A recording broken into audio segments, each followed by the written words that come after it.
일부. 어둠은 익숙했지만 오늘 밤의 어둠은 유난히 질기고 끈적거렸다. 시계는 새벽 4시를 가리키고 있었다. 지민은 천장 구석에 희미한 얼룩을 응시하며 숨쉬는 법을 잊은 사람처럼 누워 있었다. 옆자리가 비어있다는 사실이 그의 폐를 짓눌렀다. 며칠 전, 그 밤의 모든 일이 일어나기 전까지 이 침대는 항상 그의 연인, 윤서의 온기로 가득 차 있었다. 윤서의 머리에서 나는 은은한 샴푸 향, 잠결에 불규칙하게 내쉬던 작은 숨소리, 모든 것이 지민에게는 익숙한 세상의 일부였다. 하지만 이제 그 세상은 깨져버린 유리 조각처럼 날카롭게 산산조각 났다. 헤어지자. 윤서의 그 한마디는 마치 얼음 송곳 같았다. 지민은 그날의 윤서의 눈빛을 떠올렸다. 평소의 부드러움이나 장난기 넘치는 반짝임은 온데간데였고 마치 깊은 우물처럼 검고 공허했다. 그 공허함 속에는 지민이 감히 접근할 수 없는 차가운 벽이 서 있었다. 지민은 상실감에 몸을 뒤척였다. 1년 전 그들이 처음 만났을 때 윤서는 마치 봄날의 햇살 같았다. 건축학과 조별 과제를 하다가 만난 윤서는 늘 웃었고 주변 사람들을 편안하게 만드는 재주가 있었다. 지민은 윤서의 그 밝은 기운에 이끌렸고 그들의 연애는 시작부터 자유롭고 묻어냈다. 서로의 사생활과 친구 관계에는 깊이 관여하지 않았고 만나고 싶을 때 만나서 진심으로 사랑을 나누는 건강하고 성숙한 관계라고 믿었다. 그래서 윤서가 갑자기 보인 변화는 지민에게 충격이었다. 한 달 전부터 윤서는 잠을 제대로 못 잤다. 지민과 함께 있을 때도 자주 악몽에 시달리며 식은땀을 흘렸다. 낮에는 사소한 일에도 날카롭게 반응했고 이전에는 쉽게 넘겼던 일에도 분노를 터뜨렸다. 지민은 처음에는 윤서가 학업 스트레스가 심한가 보다 생각했다. 걱정스러운 마음에 윤서에게 다가가 어깨를 주물러주면 윤서는 움츠러들며 건드리지 말라고 낮은 목소리로 말했다. 그 목소리에는 이전에 들어보지 못한 낯선 경계심이 담겨 있었다. 요즘 많이 힘들어 보여. 무슨 일 있어? 지민이 조심스럽게 물으면 윤서는 항상 시선을 피하며 아무 일도 아냐. 그냥 피곤해서 그래 라고 대답했다. 그러다 갑작스러운 이별 통보. 너 못 만날 것 같아. 헤어지자. 지민은 너무 당황스러웠다. 갑자기 왜? 우리가 뭐 크게 싸운 것도 없고 문제 없었잖아. 윤서는 고개를 숙인 채 대답했다. 문제 있어? 나한테. 그녀는 한동안 침묵하다가 마침내 숨막히는 고백을 털어놓았다. 나 PTSD 앓고 있었어. 괜찮아진 줄 알았는데 다시 시작됐어. 요즘 잠 못 자고 예민한 거 다 그것 때문이야.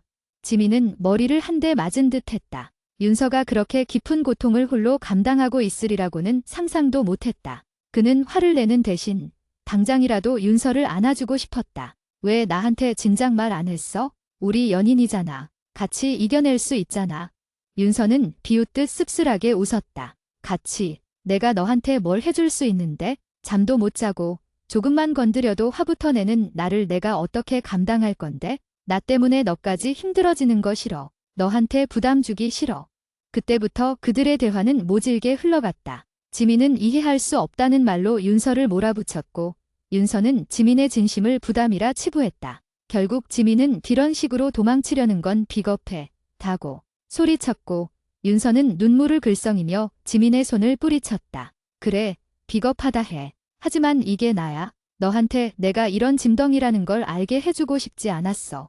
그리고 그녀는 돌아섰다. 침대에 누워 천장을 바라보던 지민은 깊은 한숨을 내쉬었다. 비겁하다고 말했던 자신의 목소리가 아직도 귓가에 맴돌았다. 후회가 밀려왔다. 그는 윤서를 이해하지 못한 것이 아니라 사랑하는 법을 몰랐던 것이었다. 윤서가 필요로 했던 것은 격렬한 사랑의 맹세가 아니라 아마도 묵묵한 이해와 내가 어떤 모습이든 괜찮다는 조용한 확신이었을 것이다. 지민은 자리에서 벌떡 일어나 앉았다. 어떻게 해야 할까? 그는 이미 인터넷을 뒤져봤지만 주변에서 도와주라는 막연한 이야기 외에는 구체적인 대처법을 찾을 수 없었다. 그는 그녀에게 다가가고 싶었다. 단순히 연인으로 돌아가고 싶어서가 아니라 그녀가 그 고통의 나락에서 홀로 헤매는 것을 더 이상 지켜볼 수 없어서였다. 며칠 후 지민은 윤서가 좋아하던 동네의 작은 서점 앞에서 그녀를 기다렸다. 윤서는 건축 관련 서적을 보러 가끔 이곳에 들르곤 했다. 지민은 자신이 윤서에게 어떤 부담도 주지 않는 최소한의 존재가 되어야 한다고 생각했다. 오후 늦게 윤서가 서점에서 걸어 나왔다. 그녀는 전보다 훨씬 야위어 보였고 눈 밑에는 짙은 그림자가 드리워 있었다. 그녀는 지민을 보자마자 놀란 표정을 지었고 곧바로 차가운 경계의 표정으로 바뀌었다. 여기서 왜 기다려? 헤어지자고 했잖아. 윤서의 목소리는 건조했다. 지민은 차분하게 대답했다. 응, 알아. 내 결정 존중해. 하지만 내가 너한테 모질게 말했던 거 사과하고 싶었어. 그는 한 발짝 물러서서 그녀에게 압박감을 주지 않으려 노력했다. 그리고 연인으로서는 아니더라도 내가 이 힘든 시간을 잘 버텨내기를 진심으로 바라는 사람으로서 그냥 내 옆에 잠시라도 있어도 괜찮을지 묻고 싶었어. 윤서는 지민의 말을 믿지 못하는 듯 그를 빤히 쳐다보았다. 부담 주지 마. 나는 너한테 이런 짐을 나눌 생각 없어. 짐이라고 생각 안 해. 지민은 단호했지만 목소리에는 부드러움을 유지했다. 내가 나한테 짜증을 내든 날카롭게 굴든 그건 내가 아프기 때문이지 너 자체가 아니라는 거 알아. 나한테 미안해하지도 부담 갖지도 마. 나는 내가 원하는 만큼 거리를 두고 내가 필요하다고 느낄 때만 딱 그만큼만 도와줄게. 아니면 그냥 혼자 있게 해달라고 해도 돼. 지민은 윤서에게 그녀의 통제권을 되돌려주려 했다. 트라우마를 겪는 사람들은 종종 자신의 삶에 대한 통제력을 잃었다고 느끼기 때문이다. 윤서는 잠시 침묵했다. 그 침묵 속에서 그녀의 눈빛은 처음의 경계심에서 미묘하게 흔들렸다. 왜 이렇게까지 해? 그녀의 목소리는 희미하게 떨렸다. 널 정말 좋아하니까. 그리고 내가 혼자 아파하는 걸 도저히 볼 수 없으니까. 지민은 솔직하게 말했다. 내가 나한테 모든 걸 이야기할 필요는 없어. 내가 원한다면 영원히 묻지 않을 거야. 하지만 만약 내가 그 일에 대해 이야기하는 것이 너의 마음을 조금이라도 편하게 해줄 수 있다면 나는 언제든 판단 없이 너의 이야기를 들어줄 수 있는 사람이라는 것만 알아줬으면 좋겠어. 지민은 더 이상 그녀에게 다가가지 않고 서점의 벽에 기대어 섰다. 만약 내가 불편하면 지금 바로 가라고 해. 나 지금 너의 결정을 따를 거야. 윤서는 지민을 5분 넘게 바라보았다. 그 5분은 지민에게는 영원처럼 길게 느껴졌다. 이별 후에도 계속된 그의 진심과 그녀에게 모든 결정권을 넘겨주는 그의 무던한 태도의 윤서는 결국 경계를 풀었다. 그녀는 지친 듯 깊은 한숨을 내쉬었다. 너 정말 나한테 화 안 낼 거지? 내가 아주 사소한 일에도 날카롭게 굴 수도 있어? 윤서가 조심스럽게 물었다. 응, 절대 화 안 내. 그건 내 잘못이 아니니까. 지민은 확신에 찬 목소리로 대답했다. 그럼 오늘은 그냥 같이 걸을까? 아무 말 안 하고. 좋아. 그럼 내가 너의 속도에 맞춰 걸을게. 내가 멈추고 싶을 때 멈추고 내가 가고 싶을 때 가. 그렇게 그들은 다시 함께 걷기 시작했다. 연인으로서의 뜨거움은 사라졌지만 그 자리에는 서로를 조심스럽게 배려하는 새로운 종류의 유대가 자리 잡았다. 지민은 윤서의 어깨에 손을 올리려는 충동을 억누르고 그녀가 편안함을 느낄 수 있는 적당한 거리를 유지했다. 그날 저녁, 지민은 윤서의 집 앞에 그녀를 데려다 주었다. 잘 자, 오늘은 푹 잤으면 좋겠다. 응, 고마워. 윤서는 지민의 눈을 똑바로 바라보며 말했다. 내가 이렇게 해주는 거 나한테 큰 부담이 되지는 않는 것 같아. 이상하게도 부담 가질 필요 없어.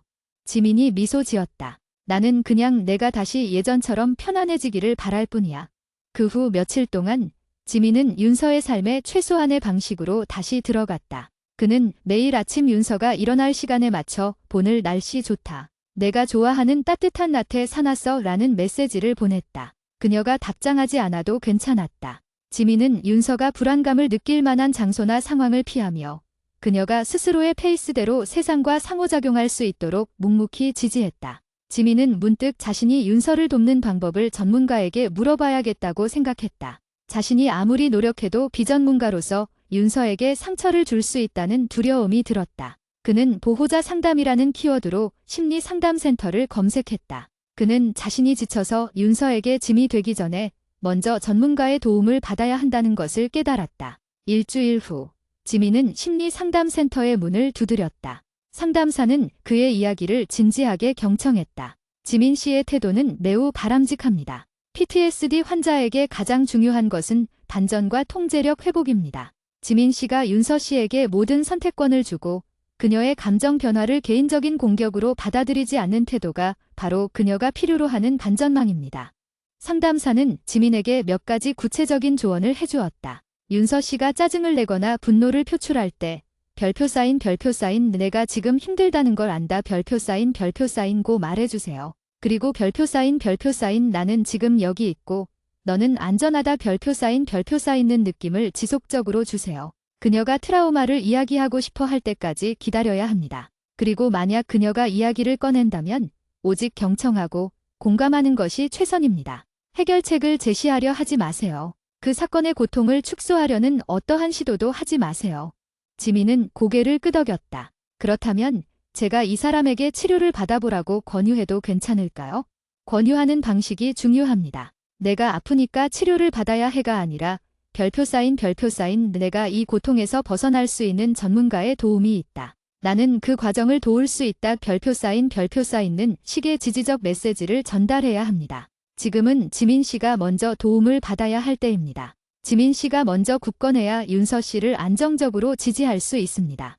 상담을 마치고 나온 지민의 마음은 전보다 훨씬 가벼워졌다. 그는 이제 자신이 윤서를 대할 명확한 나침반을 갖게 되었다. 그는 윤서에게 부담을 주지 않으면서도 그녀가 가장 힘들 때 기댈 수 있는 든든한 버팀목이 되기로 결심했다. 그날 저녁, 지민은 윤서에게 문자를 보냈다. 오늘 내가 좋아하는 카페에서 내가 좋아하는 노래가 나왔는데 문득 내 생각이 났어. 나는 내가 어떤 모습이든 내가 겪었던 일이 무엇이든 널 판단하지 않아. 그냥 내가 너를 다시 사랑할 수 있게 되었으면 좋겠어. 나는 여기 있고 내가 괜찮아질 때까지 내 옆에서 조용히 기다릴게. 힘내지 않아도 괜찮아. 그냥 있어줘.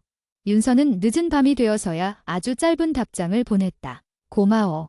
그 짧은 답장에는 이전의 차가운 벽이 아닌 아주 작은 틈이 생긴 듯한 따뜻함이 담겨 있었다. 지민은 그 작은 틈 사이로 다시 한번 윤서의 세상에 조심스럽게 발을 들여놓을 수 있기를 희망했다. 그는 이 길고 고통스러운 여정에서 자신이 그녀의 가장 안전한 피난처가 될 수 있기를 간절히 바랐다. 2부.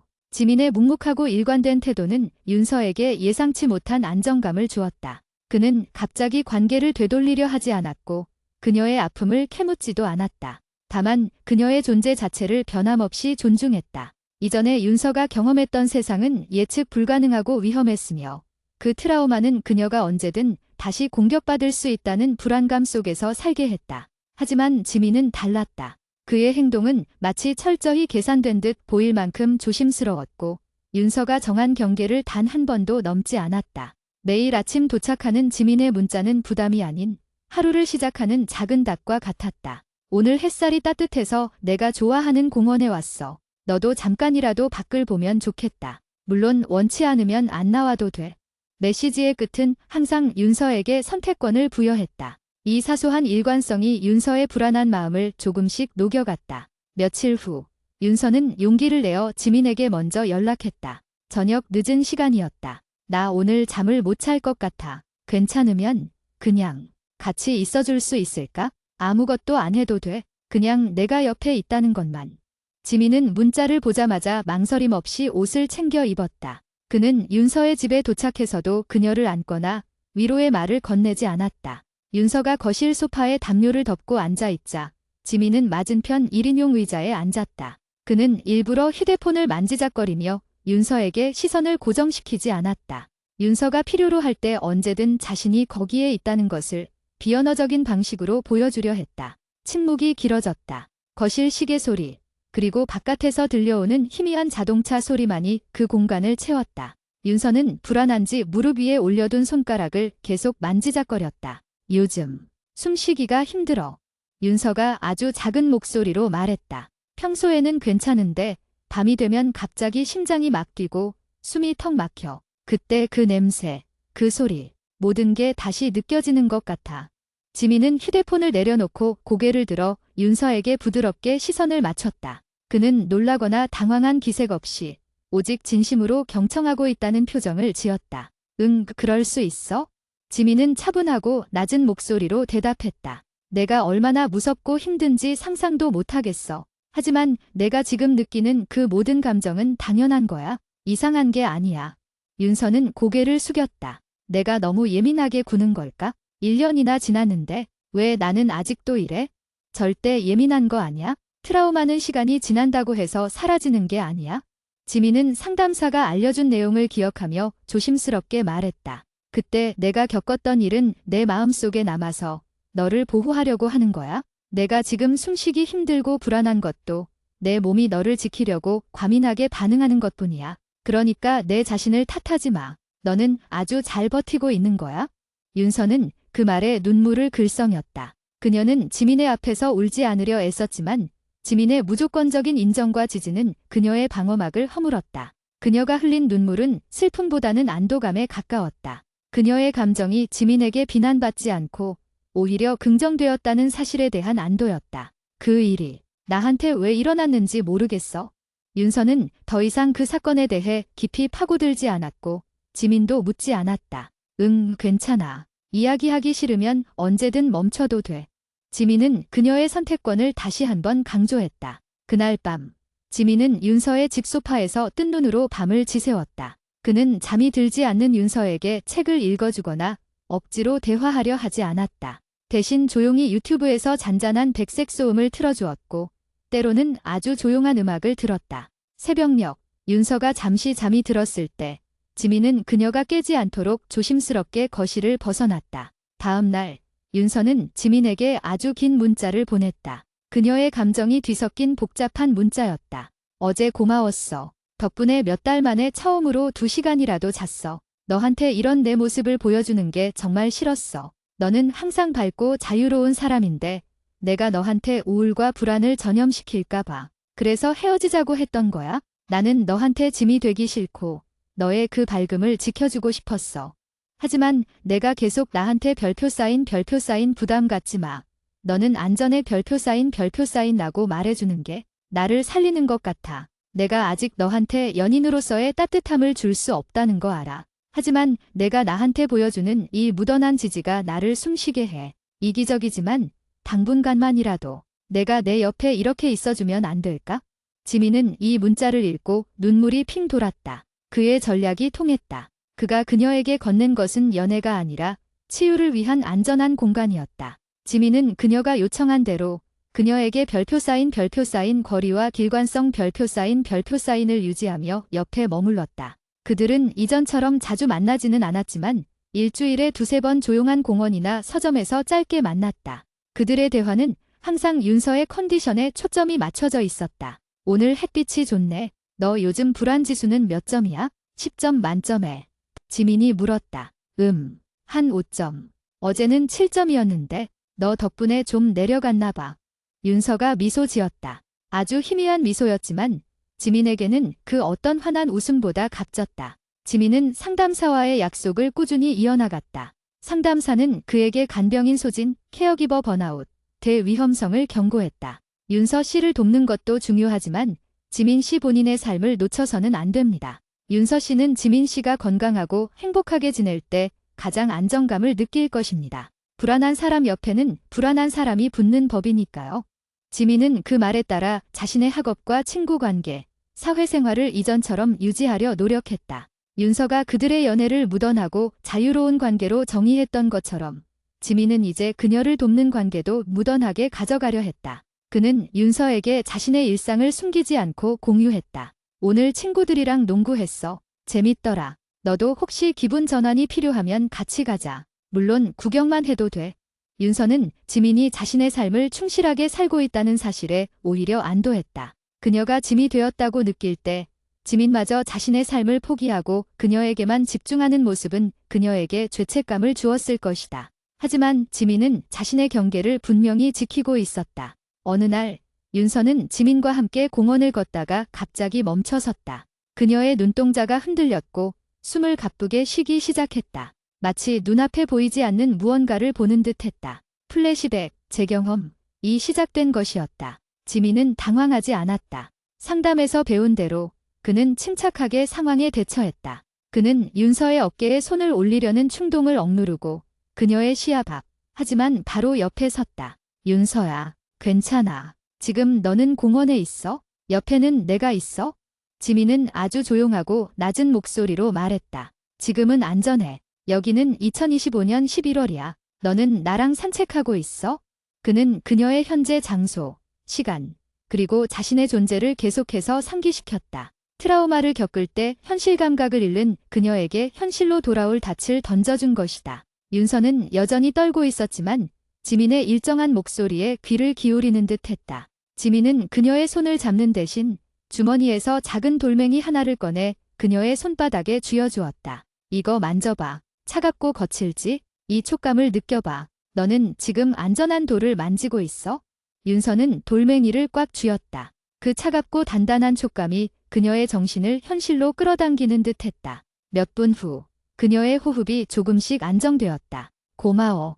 윤서는 쉰 목소리로 말했다. 갑자기 시끄러운 소리가 들리고 다시 그 장소에 있는 것 같았어. 지민은 고개를 끄덕였다. 괜찮아. 잘 버텼어. 너는 정말 강한 사람이야.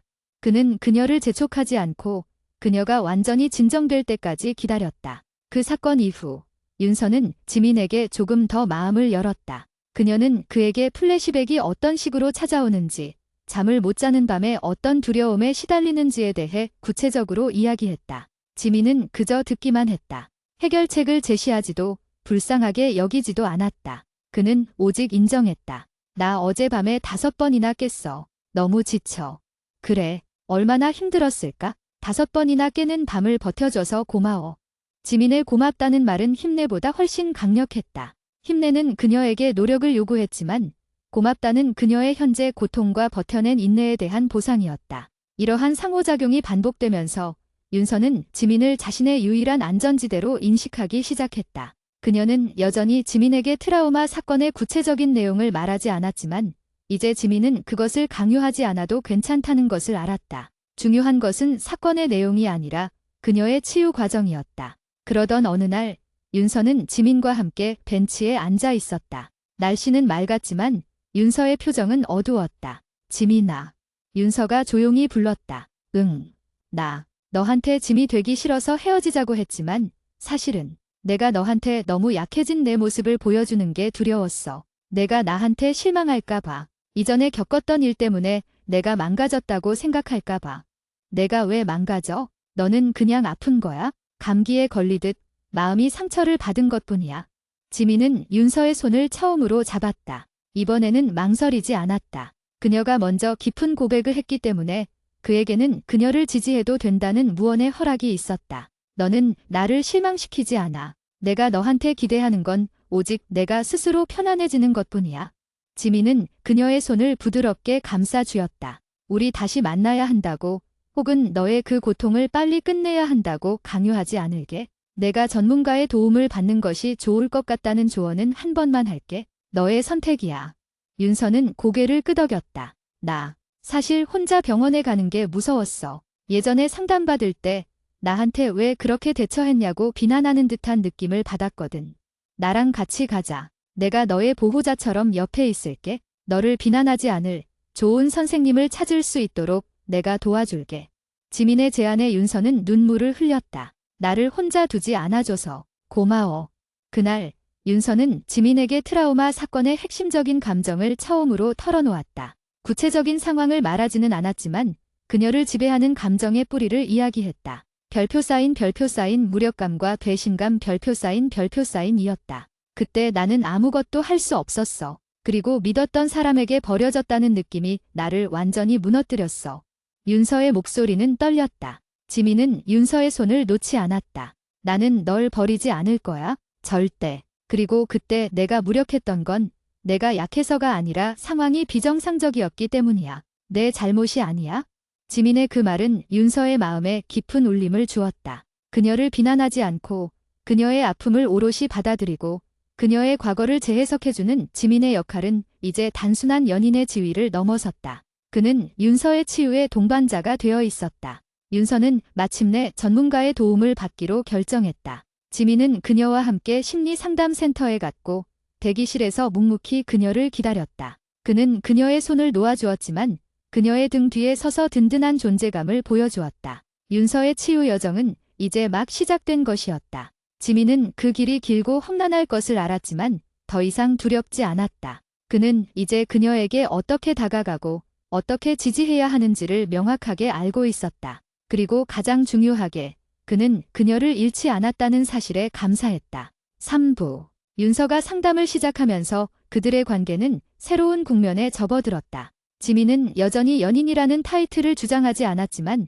그들의 관계는 그 어떤 연인보다도 깊고 본질적인 신뢰로 묶여 있었다. 윤서가 상담실 안에서 겪는 고통은 지민에게 직접적으로 전달되지 않았지만 상담을 다녀온 날이면 그녀의 감정 기복은 극심해졌다. 트라우마를 직면하는 과정은 제 경험을 동반했고 이는 윤서를 다시금 예민하고 날카로운 상태로 만들었다. 지민은 이 변화에 흔들리지 않으려 노력했다. 그는 상담사로부터 트라우마 치료 과정에서는 증상이 일시적으로 악화될 수 있으며 이는 치유의 징조라는 설명을 들었기 때문이다. 윤서가 평소보다 더 짜증을 내거나 사소한 일에 분노를 표출할 때 지민은 그것을 개인적인 공격으로 받아들이지 않았다. 어느 날 윤서는 지민에게 약속 시간을 바꾸자고 연락했다. 지민은 이미 약속 장소 근처에 도착한 상태였다. 미안해, 지민아. 나 지금 갑자기 숨이 막혀서 움직일 수가 없어. 약속 취소해야 할 것 같아. 윤서의 목소리는 전화 너머로도 불안정하게 떨리고 있었다. 보통 사람이라면 약속 파기에 서운해하거나 화를 냈겠지만 지민은 달랐다. 괜찮아, 윤서야. 괜찮아. 취소해도 돼. 내가 편한 게 가장 중요해. 지민은 숨막혀하는 윤서를 위해 전화를 끊지 않고 그녀가 가장 좋아하는 잔잔한 클래식 음악을 전화기에 들려주었다. 이거 내가 좋아하는 쇼팽 녹턴이야. 내 귀에 집중해봐. 너는 지금 안전한 내 방에 있어. 내 옆에는 아무도 해를 끼칠 수 없어. 지민은 몇 분 동안 그 음악과 함께 그녀에게 현실을 상기시켰다. 윤서가 마침내 진정되었을 때 지민은 전화를 끊지 않고 물었다. 내가 지금 내 집으로 갈까? 아니면 혼자 있는 게 더 편해? 가지 마. 그냥 너의 목소리만 들려줘. 지민은 전화를 끊지 않고 2시간 동안 자신의 일상에 대해 아주 담담하게 이야기했다. 오늘 점심으로 뭘 먹었는지, 길에서 재미있는 강아지를 봤는지, 건축학과의 최신 동향에 대해 어떻게 생각하는지 등 아주 평범하고 무해한 이야기들을 끊임없이 들려주었다. 윤서는 그 이야기들을 들으며 자신이 불안정한 세상에 홀로 있는 것이 아니라 지민의 평범하고 안정된 일상에 연결되어 있음을 느낄 수 있었다. 그 시간이 끝나고 윤서는 다시 한번 지민에게 감사를 표했다. 나한테 화 안 내줘서 고마워. 내가 약속 어겼는데 우리 사이에 고맙다는 말은 하지 말자. 나는 그냥 내가 사랑하는 사람이 편안하기를 바랄 뿐이야. 너는 나한테 아무것도 갚을 필요 없어. 지민의 이러한 무조건적인 수용은 윤서의 트라우마로 인한 배신감과 무력감을 조금씩 씻어내는 치료제와 같았다. 그녀는 지민에게는 자신이 어떤 모습이든 괜찮다는 확신을 갖기 시작했다. 상담이 몇 주 진행된 후 윤서는 상담실에서 트라우마 사건의 핵심에 가까이 다가섰다. 그리고 그날 저녁 그녀는 지민에게 말했다. 지민아, 오늘 상담에서 그 일에 대해 이야기했어. 전부 다는 아니지만 내가 왜 이렇게 무서워하는지에 대해. 지민은 조용히 고개를 끄덕였다. 괜찮아. 나한테 말하고 싶지 않아도 괜찮아. 아니, 말하고 싶어. 너는 그 내용을 알아야 할 것 같아. 그래야 내가 너한테 혹시라도 이상하게 행동할 때 내가 나를 더 이해할 수 있을 것 같아. 윤서는 떨리는 목소리로 자신의 트라우마에 대해 이야기하기 시작했다. 그것은 대학 초년 시절 술자리에서 발생한 충격적인 사건이었고 믿었던 선배들에게 당한 배신과 이후의 묵살 과정에서 오는 무력감이 그녀를 짓눌렀던 것이다. 그녀가 겪었던 일은 단순히 신체적 상처뿐만이 아니라 믿었던 공동체로부터의 정신적인 폭력이자 자신의 존재 가치 자체를 부정당하는 경험이었다. 지민은 그녀의 이야기를 듣는 내내 눈물을 참을 수 없었다. 그는 그녀의 손을 잡았지만 이야기를 끊지 않으려 노력했다. 그녀의 이야기가 끝났을 때 지민은 심장이 찢어지는 듯한 고통을 느꼈다. 자신이 사랑하는 사람이 그토록 끔찍한 일을 겪고 혼자 버텨왔다는 사실에 대한 죄책감과 연민이 밀려왔다. 윤서야, 너는 얼마나 힘들었니? 지민은 그녀를 끌어안고 싶은 충동을 억누르고 그녀의 눈을 똑바로 바라보았다. 내 잘못이 아니야. 그 상황에서 내가 할 수 있었던 최선을 다한 거야. 그들은 비겁했고 그들이 너한테 한 짓은 범죄였어. 너는 단 한순간도 잘못한 적 없어. 지민은 분노나 복수를 이야기하지 않았다. 그는 오직 윤서의 감정을 인정하고 그녀의 순결함과 무고함을 확인시켜주는 데 집중했다. 그들이 너한테 준 상처는 너의 잘못이나 약점이 아니야. 그건 내가 겪은 고통의 증거일 뿐이야. 나는 내가 이 모든 일을 겪고도 이렇게 버텨주고 있다는 사실에 존경심을 느껴. 윤서는 지민의 품에 얼굴을 묻고 오랫동안 울었다. 그녀는 그제야 자신이 완전히 이해받고 비난받지 않는다는 안도감을 느꼈다. 지민이 그녀에게 준 것은 단순한 위로가 아니라 그녀가 다시 자신을 용서하고 세상과 연결될 수 있는 달이었다. 그날 이후 그들의 관계는 한층 더 깊어졌다. 이제 지민은 윤서의 트리거, 방아쇠가 무엇인지 알게 되었고 그녀가 플래시백을 겪을 때 어떤 소리나 냄새를 피해야 하는지 알게 되었다. 그는 윤서의 삶을 침범하지 않으면서도 그녀의 치유 환경을 안전하게 설계하는 보호자 역할을 수행했다. 윤서는 지민에게 의지했지만 동시에 지민의 개인적인 삶을 존중하려는 노력을 게을리하지 않았다. 그녀는 지민이 친구들과 만날 때 방해하지 않았고 그가 학업에 집중할 때는 먼저 거리를 두었다. 그들의 관계는 서로의 아픔과 필요에 집중하되 서로의 독립적인 영역을 철저히 존중하는 방향으로 발전했다. 어느 날 윤서는 지민에게 조심스럽게 물었다. 지민아, 우리는 이제 어떤 관계인 거야? 연인이야? 지민은 잠시 망설였다. 그는 그녀를 사랑했지만 지금 당장 그녀에게 연인이라는 타이틀의 의무와 책임을 지우고 싶지 않았다. 우리는 가장 안전한 연결이라고 생각하면 될까? 너는 지금 치유에 집중해야 해. 연인이라는 타이틀이 너에겐 나도 너한테 사랑을 돌려줘야 한다는 의무감이나 부담을 준다면 나는 그걸 원하지 않아. 하지만 나는 너한테 사랑을 느끼는데.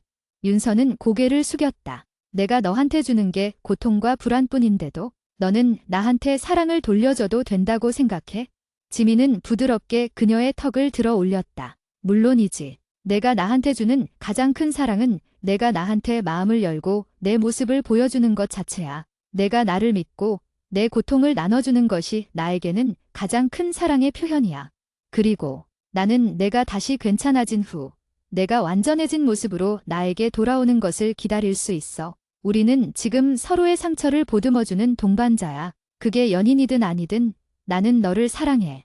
윤서는 지민의 진심에 눈을 감았다. 그녀는 이제 더 이상 헤어지자고 말하며 도망치지 않았다. 그녀는 지민의 사랑을 짐이 아닌 살아갈 이유이자 치유의 에너지로 받아들이기 시작했다. 상담이 계속되면서 윤서의 증상은 점차 호전되었다. 수면 시간이 길어졌고 플래시백의 빈도와 강도가 줄어들었다. 그녀는 다시 건축학 공부에 집중할 수 있게 되었고 자신의 미래를 계획하기 시작했다. 하지만 지민에게도 예상치 못한 어려움이 찾아왔다. 윤서가 괜찮아질수록 지민은 이전에 억눌렀던 자신의 감정들을 직면하게 되었다. 윤서의 트라우마 이야기를 들은 후 그는 밤마다 분노와 무력감에 시달렸다. 자신이 사랑하는 사람이 겪은 고통에 대한 대리적 분노, 바이케리오스 트로머와 자신이 그 순간에 그녀를 지켜주지 못했다는 무력감이 그를 괴롭혔다. 지민은 상담사에게 이 사실을 털어놓았다. 선생님, 윤서가 괜찮아지는데 제가 힘들어지는 것 같아요.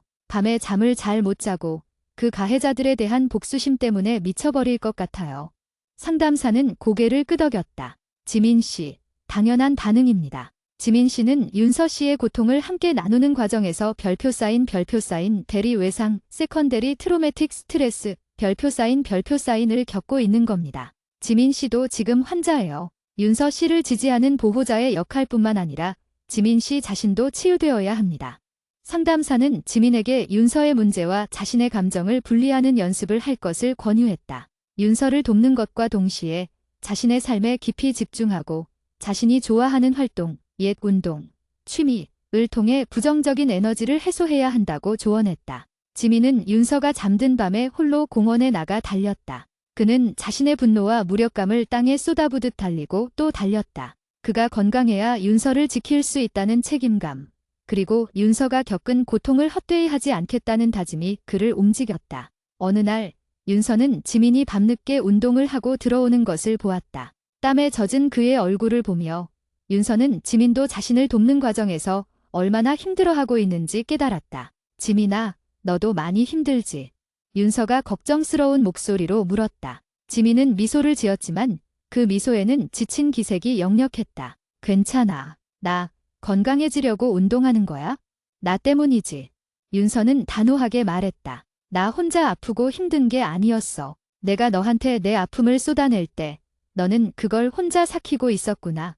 윤서는 지민의 손을 잡았다. 이제부터는 나도 너를 돌볼 거야. 너 혼자 짊어지게 하지 않을게. 너도 나한테 힘들다고 이야기해줘. 지민은 그녀의 진심에 감동했다. 고마워, 윤서야. 내가 이렇게 나를 봐주는 것만으로도 나한테는 큰 힘이 돼.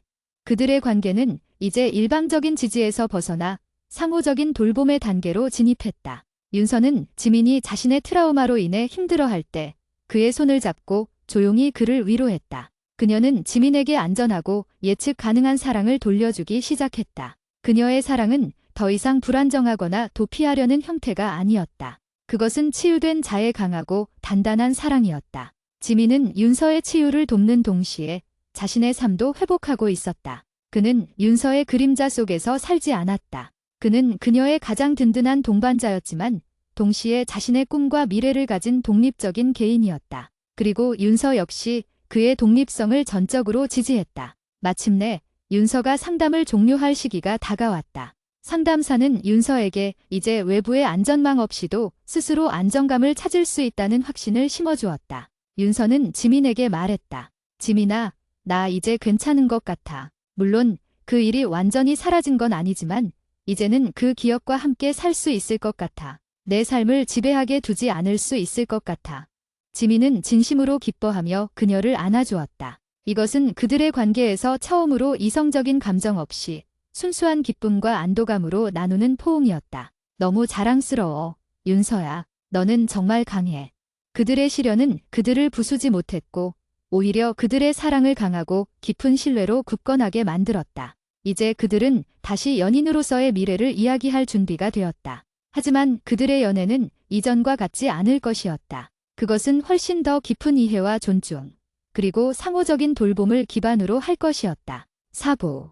윤서가 상담을 성공적으로 마치고 일상으로 돌아오면서 그들의 관계는 비로소 치유의 동반자에서 성숙한 연인의 단계로 재정이 될 준비를 마쳤다. 윤서는 더 이상 불안과 분노에 휩싸이지 않았다. 그녀의 얼굴에는 이전의 밝고 자유로운 미소가 돌아왔고 지민에게 보여주는 애정 표현에도 주저함이 사라졌다. 그러나 이전에 겪었던 시련의 무게 때문에 그들은 과거에 묻어나고 자유로웠던 연애 방식으로 돌아갈 수 없었다. 그들의 사랑은 이제 훨씬 깊은 층위의 정서적 안전망 뒤에 구축되어야 했다. 상담 종료 후 지민은 윤서에게 공식적으로 연애를 재개할 것을 제안했다. 그 제안은 꽃다발이나 화려한 이벤트가 아닌 진지하고 차분한 대화의 형태였다. 윤서야, 너의 치유 과정이 얼마나 힘들었는지 알아. 이제 너는 그 고통에서 스스로 걸어 나올 수 있는 힘을 갖게 되었어. 나는 내가 이룬 이 성장에 진심으로 감동했어. 지민이 말했다. 이제 너는 더 이상 나한테 짐이 되거나 나를 부담스럽게 만들까 봐 두려워하지 않아도 돼. 너의 모든 아픔을 함께 겪었기 때문에 나는 내가 어떤 순간에도 안전하다는 것을 확신시켜 줄 수 있어. 우리 다시 연인이 될까? 이전과는 다른 연인. 서로의 그림자까지도 인정하고 곁에서 묵묵히 지켜주는 훨씬 더 단단한 관계가 되었으면 좋겠어. 윤서는 지민의 손을 잡았다. 그녀의 손은 이제 더 이상 불안으로 떨리지 않았다. 좋아, 지민아. 하지만 약속해줘. 내가 나를 도왔던 것처럼 나도 너의 아픔을 외면하지 않을게. 내가 내 트라우마 때문에 겪었던 대리 외상을 이제 내가 치유해줄 차례야. 그들의 재회는 새로운 서약을 바탕으로 이루어졌다. 그들은 연인으로서의 행복과 동시에 서로의 정신건강을 1순위로 지키는 보호자 역할을 잊지 않기로 했다. 지민은 여전히 윤서의 트라우마 트리거를 염두에 두었다. 번화한 술집이나 갑작스러운 큰 소리가 나는 곳은 피했다. 그러나 윤서는 스스로 안전한 환경을 만들려는 노력을 시작했다. 그녀는 지민에게 말했다. 나도 이제 회피만 해서는 안 돼. 지민아, 우리 시끄러운 식당에 가보자. 내가 옆에 있어준다면 나도 내 두려움에 맞설 수 있을 것 같아. 지민은 망설였지만 윤서의 의지를 존중했다. 그들은 평범한 저녁 식사를 위해 왁자지껄한 식당에 갔다. 처음에는 윤서가 매우 불안해하며 주변의 소음에 움츠러들었다. 지민은 그녀의 손을 테이블 밑에서 잡고 조용히 그녀의 눈을 응시했다. 괜찮아, 윤서야. 너는 지금 안전한 테이블에 앉아 있어. 내가 원하면 1번 지분 뒤에 나가도 돼. 하지만 넌 지금 혼자가 아니야. 윤서는 심호흡을 했다. 그녀는 지민의 눈에서 나오는 확신과 안정감을 받아들였고 식사를 마칠 때까지 그 자리를 지켜냈다. 식사를 마치고 식당을 나설 때 윤서의 얼굴에는 작은 승리의 미소가 감돌았다. 나 해냈어. 이전에는 상상도 못했을 거야. 내가 해낸 거야? 나는 그냥 옆에 있었을 뿐이고. 지민은 그녀의 머리를 부드럽게 쓰다듬었다. 이러한 작은 도전과 성공 경험은 윤서에게 자기 효능감을 회복시켜 주었다. 그녀는 더 이상 자신이 망가진 존재가 아니라 스스로 삶을 통제하고 위험에 맞설 수 있는 강한 사람임을 깨달았다. 하지만 지민 역시 트라우마의 그림자에서 완전히 벗어난 것은 아니었다. 윤서의 상태가 호전되자 지민은 이전에 억눌렀던 분노와 무력감이 잠재적인 형태로 남아있음을 느꼈다. 그는 꿈에서 종종 윤서가 겪었던 사건과 비슷한 상황을 재구성하여 악몽을 꾸었다. 어느 날 밤, 지민은 식은땀을 흘리며 잠에서 깼다. 그는 숨을 몰아쉬었고 심장이 격렬하게 뛰고 있었다. 옆에서 자고 있던 윤서가 잠에서 깨어 지민을 바라보았다. 지민아, 무슨 일이야? 악몽 꿨어? 윤서의 목소리에는 깊은 걱정이 담겨 있었다. 지민은 자신이 예민하게 반응하는 것을 윤서에게 보여주고 싶지 않았지만 윤서와의 새로운 서약을 기억했다. 서로의 아픔을 외면하지 않는다. 미안해. 응, 좀 무서운 꿈을 꿨어. 너한테 일어났던 일과 비슷한 상황이었어. 내가 그때 너를 지켜주지 못했다는 생각에 너무 화가 나. 지민은 솔직하게 자신의 무력감을 토로했다. 윤서는 자리에서 일어나 지민의 옆으로 다가와 그를 안았다. 그녀는 그가 과거 자신에게 해준 것처럼 그의 등에 손을 대고 부드럽게 토닥였다. 지민아, 너는 나를 완벽하게 지켜줬어. 그 일은 내가 알기 전에 일어난 일이야. 너는 죄책감을 가질 필요 없어. 윤서는 조용하고 단호한 목소리로 말했다. 그리고 너는 지금 나를 그 트라우마로부터 완벽하게 지켜내고 있어. 그게 가장 중요한 거야. 내가 내 옆에 있다는 것만으로 나는 매일매일 치유되고 있어.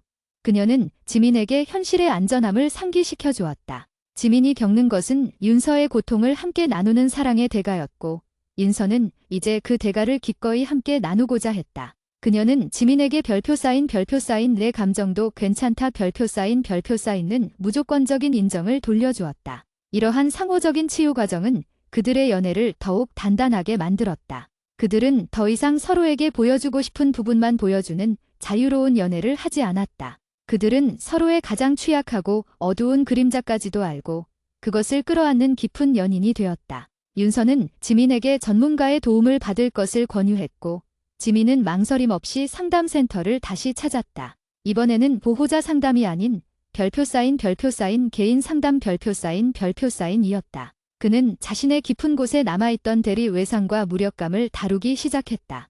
윤서가 지민을 지지하고 응원하는 모습은 지민의 상담 과정에 큰 힘이 되었다. 지민 씨, 윤서 씨와 지민 씨의 관계는 이제 별표 사인 상호 의존 별표 사인이 아닌 별표 사인 상호 존중 기반의 돌봄 별표 사인으로 발전했습니다. 윤서 씨를 돕는 과정에서 지민 씨는 자신이 누구인지, 진정한 사랑이 무엇인지 알게 되었고, 이제는 윤서 씨가 지민 씨의 치유를 돕고 있습니다. 이것이 가장 건강한 연인의 모습입니다. 상담사가 말했다. 그들은 이제 대학을 졸업할 시기가 다가오고 있었다. 윤서는 졸업 후 건축회사에 취직하여 자신의 꿈을 펼치고 싶어 했고, 지민은 유학을 고려하고 있었다. 이전이라면 유학 이야기는 윤서에게 큰 불안 요소가 되었을 것이다. 버려짐에 대한 근원적인 두려움이 있었기 때문이다. 하지만 윤서는 달랐다. 지민아, 너 유학 가고 싶으면 가야지. 내 꿈인데. 지민은 놀랐다. 괜찮겠어? 나 없으면 불안하지 않을까 해서. 윤서는 미소를 지었다. 불안할 수도 있겠지? 하지만 이제 나 혼자서도 그 불안을 다룰 수 있는 힘이 생겼어. 그리고 너는 나를 버리는 게 아니잖아. 우리는 떨어져 있어도 매일 연락하고 서로의 삶을 공유할 거야. 우리가 맺은 이 신뢰는 거리에 의해 깨지지 않아.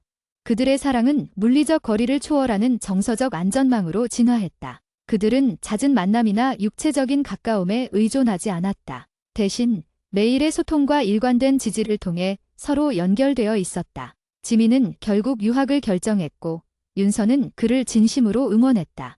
유학을 떠나기 전날 밤 그들은 함께 조용한 시간을 보냈다.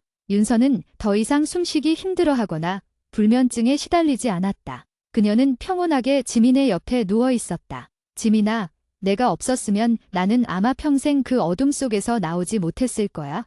윤서가 속삭였다. 아니야, 윤서야. 너는 강했어. 나는 그냥 내가 빛을 향해 걸어갈 수 있도록 옆에서 손만 잡아줬을 뿐이야. 지민은 그녀의 머리를 쓰다듬었다. 그리고 내가 나한테 준 것도 엄청나. 나는 너를 통해 진정한 사랑이 희생이 아니라 상호적인 존중과 지지라는 것을 배웠어. 너의 아픔을 통해 내가 더 좋은 사람이 되었어. 그날 밤 그들은 서로에게 기대어 잠들었다. 지민은 윤서가 깊은 잠에 빠진 것을 확인하고 안도했다. 그녀의 평온한 숨소리는 지민에게도 가장 평화로운 자장가였다. 다음 날 지민은 윤서의 배웅을 받으며 공항으로 향했다. 윤서는 눈물 대신 환한 미소로 지민을 보냈다. 그녀는 더 이상 불안한 연인이 아니었다. 그녀는 자신의 삶과 미래를 온전히 통제하는 당당한 여성이었다. 비행기에 오르기 전 지민은 윤서에게 문자를 보냈다. 나는 지금 내가 앉아있는 서울의 하늘 아래에서 멀어지고 있지만 내 마음은 너의 가장 안전한 방에 있어. 내가 불안할 때 내가 곁에 있다는 것을 잊지 마. 사랑해, 윤서야. 곧 돌아갈게. 윤서의 답장은 짧고 단단했다. 나도 사랑해, 지민아. 안전하게 도착해서 연락해. 내 꿈을 응원해. 나는 여기서 잘 지내고 있을게. 지민은 비행기 창밖을 바라보며 미소 지었다. 그들의 사랑은 이별 통보에서 시작되어 트라우마와 고통을 통과하며 마침내 물리적 거리를 초월하는 가장 성숙하고 단단한 신뢰의 형태로 완성되었다. 이 거리는 그들의 사랑을 시험하는 것이 아니라 그들의 관계가 얼마나 깊은 기초 위에 세워져 있는지를 확인하는 과정일 뿐이었다. 그는 이제 이들의 미래가 그 어떤 역경에도 흔들리지 않을 것임을 확신했다. 결론. 지민의 유학 생활이 시작되면서 윤서와 지민의 관계는 단거리 연애라는 새로운 시험대에 올랐다. 그러나 이는 그들에게 과거의 시련에 비하면 오히려 사소한 도전이었다. 이미 서로의 가장 취약한 부분을 공유하고 신뢰라는 단단한 닻을 내린 그들의 관계는 지리적 거리에 쉽게 흔들리지 않았다. 그들은 매일 정해진 시간에 영상 통화를 했다. 지민은 자신의 새로운 학업과 생활에 대해 자세히 이야기했고 윤서는 직장 생활과 개인적인 성장에 대해 공유했다. 이들의 대화는 일방적인 위로와 지지의 형태에서 완전히 벗어나 서로의 독립적인 삶에 대한 진정한 관심과 존중으로 채워졌다. 윤서는 직장에서 인정받는 건축가로 성장하고 있었다. 그녀의 작업 방식은 이전에 불안정했던 모습과는 달리 침착하고 체계적이었다. 그녀의 디자인에는 삶의 고통을 겪고 치유된 자만이 가질 수 있는 깊이와 따뜻함이 배어 있었다. 그녀가 설계하는 공간은 단순히 아름다운 구조물이 아니라 사람들에게 안전함과 평온함을 주는 피난처와 같았다. 지민은 유학지에서도 끊임없이 윤서의 안부를 살폈지만 이제는 걱정하는 방식이 달랐다. 오늘 회의 힘들었지? 혹시라도 불안하거나 짜증이 나면 나한테 부담 없이 소리 질러도 돼. 아니면 그냥 나한테 내 하루를 1점부터 10점까지 점수로만 말해줘.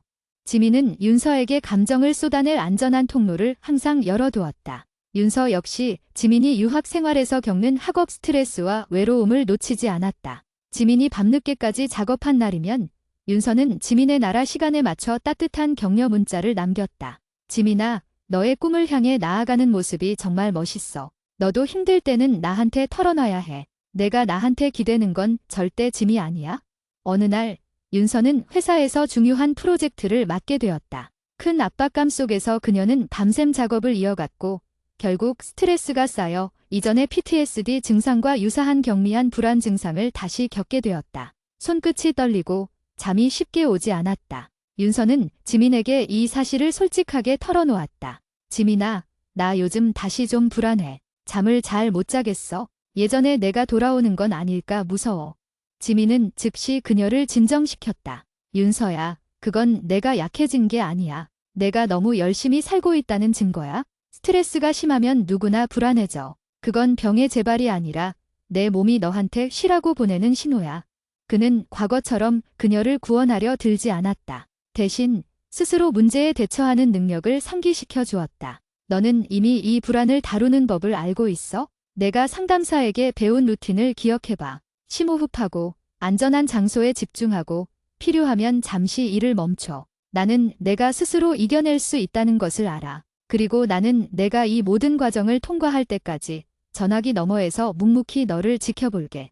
윤서는 지민의 침착한 지지에 힘을 얻었다. 그녀는 지민과의 통화를 마치고 불안을 해소하는 자신만의 루틴을 실행했다. 따뜻한 물로 샤워하고 백색 소음을 틀고 침대에 누워 자신의 호흡에 집중했다. 그녀는 더 이상 혼자가 아니었고 그녀의 불안은 더 이상 그녀의 정체성을 규정하지 못했다. 며칠 후 그녀는 다시 평온을 되찾았다. 이 사건은 윤서에게 그녀의 치유가 완성되었음을 스스로 증명하는 중요한 계기가 되었다. 그녀는 지민의 도움 없이도 스스로 불안을 통제하고 재발을 막을 수 있었다. 지민은 유학 생활 2년 차에 접어들면서 졸업 작품을 준비했다. 그의 작품 주제는 윤서의 경험과 깊이 연결되어 있었다. 그는 별표 쌓인 정서적 안전망을 제공하는 건축 공간 별표 쌓인에 대한 논문과 설계를 진행했다. 그의 설계는 트라우마 환자나 극심한 스트레스에 시달리는 사람들이 예측 가능한 빛과 소리, 그리고 고립되지 않으면서도 외부로부터 보호받는 느낌을 줄 수 있는 공간 디자인을 제안했다. 졸업을 앞두고 지민은 윤서에게 자신의 작품을 보여주기 위해 잠시 귀국했다. 윤서는 지민이 설계한 안전망 건축 모형을 보며 눈물을 흘렸다. 이거 나잖아. 내가 나를 위해 만들어준 안전지대잖아. 윤서가 말했다. 맞아. 너의 고통이 나에게 이 건축의 영감을 주었어. 너는 나에게 건축이 단순히 건물을 짓는 것이 아니라 사람의 마음을 짓는 일이라는 것을 알려줬어. 지민은 윤서의 손을 잡았다. 이 작품은 우리의 이야기야. 가장 어두운 곳에서도 믿음과 사랑이 있다면 안전한 공간을 만들어낼 수 있다는 이야기. 지민이 한국에 머무는 동안 그들은 마침내 그들의 관계를 별표 쌓인 변인 별표 쌓인이라는 이름으로 굳건히 했다. 그들은 더 이상 관계의 정의에 대해 불안해하지 않았다.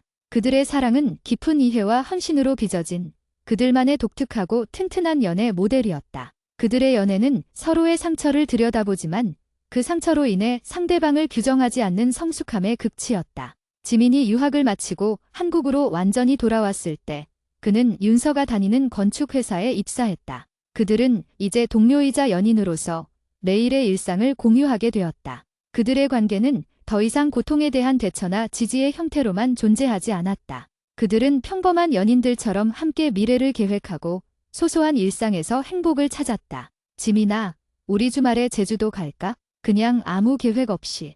윤서가 제안했다. 좋지. 그런데 숙소는 방음 잘 되는 조용한 곳으로 알아볼게. 내가 편해야 하니까. 지민이 대답했다. 이제는 소음이 있어도 괜찮아. 내가 옆에 있는데 뭐가 무섭겠어. 윤서는 지민을 안고 웃었다. 하지만 내가 배려해주는 그 마음은 변하지 않았으면 좋겠어.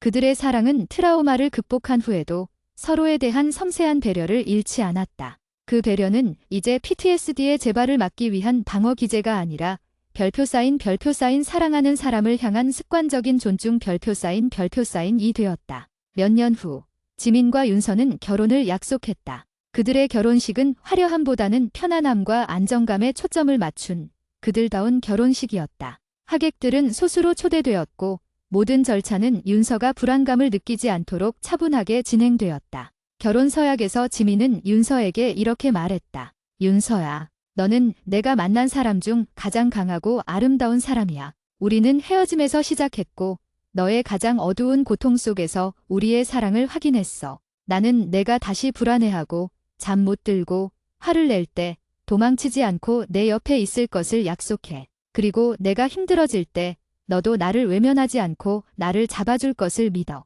윤서는 눈물을 훔치며 대답했다. 지민아, 너는 나에게 세상은 여전히 믿을 만한 곳이라는 것을 가르쳐준 사람이야. 너는 나에게 안전을 선물했고 통제력을 돌려주었어. 이제부터 우리의 삶은 별표 쌓인 구리 별표 쌓인 나는 가장 튼튼한 건축물이야. 나는 이 건축물을 너와 함께 짓고 평생 지켜나갈 것을 약속해.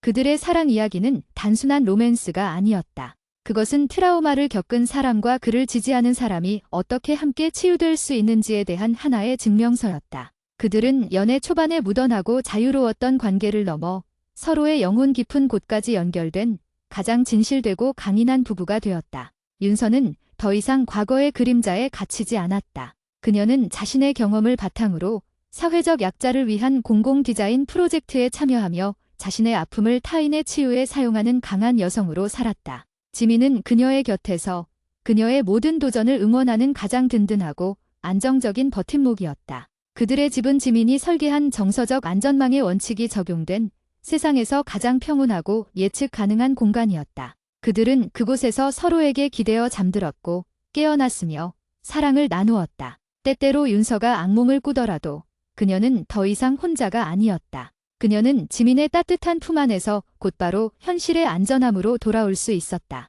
지민과 윤서는 평생 동안 서로에게 가장 헌신적인 보호자이자 가장 자유로운 연인으로 남았다. 그들의 사랑은 고통 속에서도 희망을 찾고 상처를 통해 더욱 깊어지는 인간의 정신적 강인함을 보여주는 아름다운 증거였다.